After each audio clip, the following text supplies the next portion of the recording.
Girlfriend গালি দিছে, আছে না নাই? আবার বয়ফ্রেন্ড গার্লফ্রেন্ডের গালি দিছে, এ ওড়না পেঁচায়া ফ্যানের মধ্যে ঝুলে আত্মহত্যা করে। কত বড় পাগল! তুই মরলি কেন? গালি দিছে তো কি হয়েছে? হ্যাঁ, বুঝতে চায় না, হতাশ হয়ে যায়। আর বয়স কম তো, ইচড়ে পাকা, অল্পতে কাবু হয়ে যায়। এই সূরাগুলো পড়ে না। এখানে আশার বাণী আছে।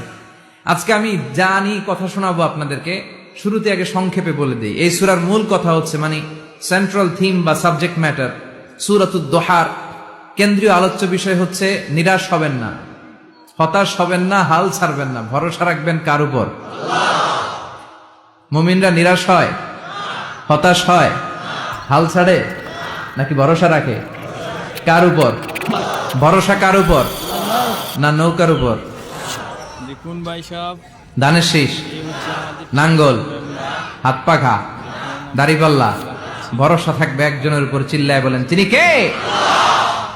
নেভার বি স্যাড, এটা হচ্ছে আমাদের নেভার লুজ হোপ। এবার Every time you feel like you cannot go on, you feel so lost that you are so alone.